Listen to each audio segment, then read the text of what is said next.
მინდა რომ საკითხს, რომელზეც ახლა ვისაუბრებთ, ყველანი ძალიან სერიოზულად მოეკიდოთ. თუ რამეს აკეთებთ, რა მითხართ დაკავებული, გადადეთ ყველა საქმე, აუწიეთ ტელევიზორს, დაჯექით და კარგად მოისმინეთ ყველაფერი. ჩვენ ახლა ვისაუბრეთ ანტიბიოტიკებზე და მათი გამოყენების წესებზე. ბევრი ადამიანი დამეთანხმებით, ანტიბიოტიკს მოიხმარს არასწორად. არ მიიღება რეცეპტში გაწერილ დოზებს, ან უფრო მეტიც, საერთოდ ურეცეპტოდ თვითნებურად იღებს ანტიბიოტიკებს.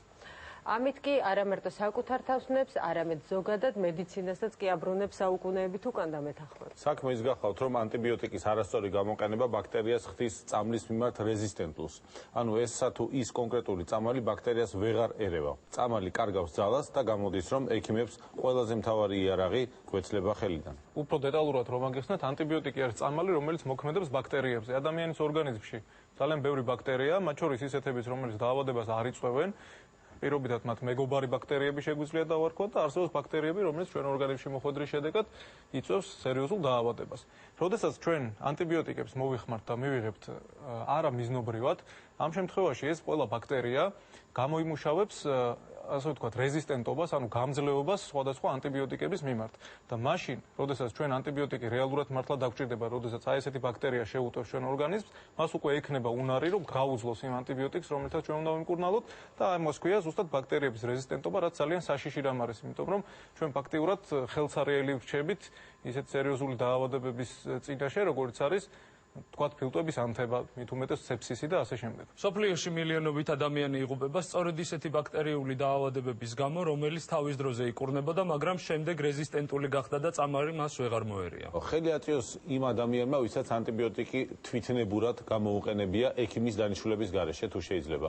აი თქვენ ახალგაზრდას მინდა მოგმართოთ, რატომ მიგიღიათ ეს ანტიბიოტიკი თვითნებურად, რამდენად ხშირად და რატომ არ მიმართეთ ექიმს ამ ყველაფრის დროს? მოგესალმებით. პირველ რიგში ეს ალბათ იმის ბრალია, რომ ჩვენ თვითნებურად ფიქრობთ, რომ საკუთარ თავს უმკურნალებთ. მაგალითად დღესაც სურდა მქონდა და ჩვეულებრივად მივიღეთ. ანუ ასე ვაკეთებ ხოლმე ხშირად, რადგან ახლა უკეთ გზნობ თავს? ახლა შედარებით კი. ანუ მახველებზე შედარებით. ეგ ანტიბიოტიკის დამსახურება არ არის, რომ ეხა თავს უკეთ გზნობ, ეს არის ნომერ პირველი შეცდომა, ყველაზე ხშირად ამ შეცდომას უშვებენ ხოლმე ადამიანები, რომ გაციების დროს, ეგრეთ წოდებული გაციების დროს, ვირუსული ინფექციის დროს ღებულობენ ხოლმე ანტიბიოტიკს. ეს კატეგორიულად არასწორია.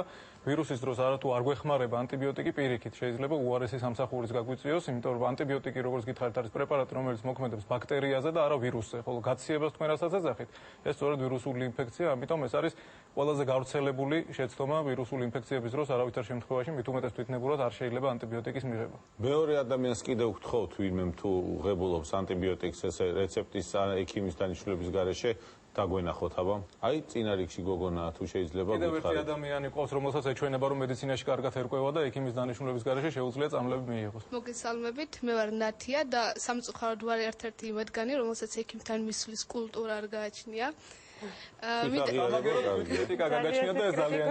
ჩემს თვითმკურნალობას დიდი ხნის ხასიათი არ აქვს. აი მაგალითად, თუ მაქვს მაღალი ტემპერატურა, მივიღებ მედიკამენტს, დამირეგულირდება და ვწყვეტ მკურნალობას. აი თქვენ პასუხში ჩვენ კიდევ ორი ძალიან ცნობილი შეცდომა გამოვიჭრეთ. ერთი ის, რომ ანტიბიოტიკი არავითარ შემთხვევაში სიცხის დამწევი პრეპარატი არ არის. ძალიან ხშირად ამბობენ ხოლმე, რომ ანტიბიოტიკი დავლია და სიცხემ დამიწია. ეს რა თქმა უნდა ანტიბიოტიკის დამსახურება იმ მომენტში არ არის. და მეორე ძალიან ცნობილი შეცდომა ის არის, რომ ხანგრძლივობას ანტიბიოტიკის მიღების აქვს ძალიან დიდი მნიშვნელობა. აუცილებლად უნდა დალევთ ანტიბიოტიკი იმ ხანგრძლივობით, რა ხანგრძლივობითაც ამას ექიმი დაგინიშნოთ. თუ თქვენ ანტიბიოტიკს დალევთ იმაზე ნაკლები დროით, მაგალითად 2-3 დღის განმავლობაში, ესეც ძალიან ცუდია და ესეც ემსახურება იმას, რომ უფრო მეტი რეზისტენტული ბაქტერია მივიღოთ. სამწუხაროდ მართლა ძალიან გავრცელებულია დათო ეს პრობლემა, ანტიბიოტიკის არამიზნობრივად გამოყენება და ჩვენ მოვიწვიეთ სტუმარი, მსახიობი რუსუდან ბოლქვაძე, რომელიც სწორედ ამ თემაზე გვესაუბრება. გამარჯობათ. მადლობა რომ მოხვედით ჩვენს გადაცემაში. მადლობთ რომ ანტიბიოტიკების რაგისად, მაგრამ წყალი შეგიძლიათ მიირთვათ ურეცეპტო და თან ძალიან სასარგებლოა.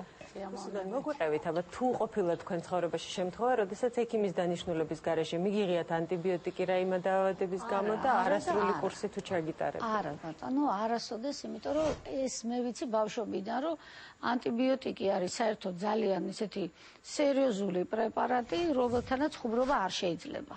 და ეს უნდა ალბათ ვიცოდეთ ყველამ და ის კი არა აი მახსოვს რომ აი დავუშვათ რაღაცა რომ ანტიბიოტიკი უნდა დაუნიშნონ და რაღაც იყო ხოლმე მოწყენა მასთან დაკავშირებით და ხო აი წუხილი რომ ვაიმე ანტიბიოტიკი დაჭირდა ეს უკვე ნიშნავს იმას, რომ რაღაც, ანუ რაღაცა განსაკუთრებულ რეჟიმში გადადის პაციენტი, ნუ ეხლა საკუთარი ნებით ანტიბიოტიკი რატო უნდა დალიო ადამიანმა?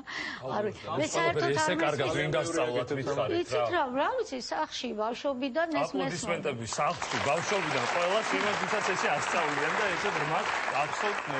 ზოგი ადამიანი ფსიქოლოგიურად არის მიჯაჭვრო, ფიქრობს, რომ აი წამალს დავლევ და კარგად გავხდებ და უყვარს ზოგს წამალი. აბი გლუკოზა და ბროწეულის ოყნები ჭირდებათ ეგ. მეტი არაფერი.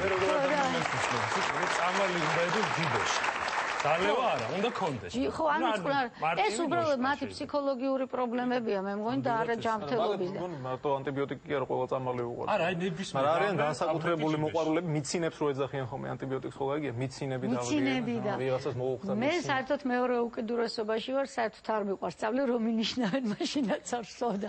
არც ეგ არ შეიძლება იმეთ მე მგონი, მაგრამ ნუ რა ვიცი. ეთყობა ძალიან არ შეუწუხები ხართ არაფერს და იმიტომ ძალიან კარგი ეს ეგ ჯანმრთელი ადამიანი ხარ. კი, მაგრამ საერთოდ მგონია რომ მაინც წამალი უნდა დალიოს ადამიანმა ექიმის მეთვალყურეობის ქვეშ და ან მით უმეტეს ესეთი რთული წამალები, როგორიც არის ანტიბიოტიკი და თან ახლა თქვენ ისე კარგად აგვიხსენეთ ამ ბურთების საშუალებით, რომ მეც მომინდა ცოტა გათამაშება განსაკუთრებით ცისფერ ბურთებთან.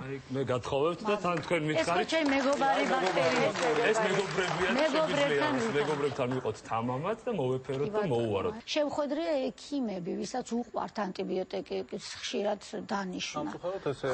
უნდა ითქვას, რომ ეს არ არის ქართული პრობლემა და ქართული ექიმების პრობლემა არ არის და ეს სერიოზული საფრთხეა მსოფლიოს ყველა კუთხეში, ყველა ასაკის ადამიანისათვის. თუ რაიმე მიზეზით მართლაც დგება იმის საშიშროება, რომ პაციენტს ანტიბიოტიკებით კურნალობა დაჭირდება, მას ბოლო ერთი თვის განმავლობაში უკვე ჰქონდა ჩატარებული თუნდაც მოკლე კურსი ანტიბიოტიკოთერაპიის, ეს გარემოება ახუთმაგებს სეფსისის განვითარების რისკს. ასე რომ მსოფლიო ჯანდაცვის ორგანიზაცია გვაძლევს შემდეგ რეკომენდაციებს, არ მიიღოთ ანტიბიოტიკი ექიმის დანიშნულების გარეშე, დაასრულეთ კურნალობის კურსი მიუხედავად იმისა, თავს იგრძნობთ თუ არა უკეთესად და არასოდეს გაუზიაროთ თქვენთვის დანიშნული და შემორჩენილი ანტიბიოტიკების სხვა ადამიანებს.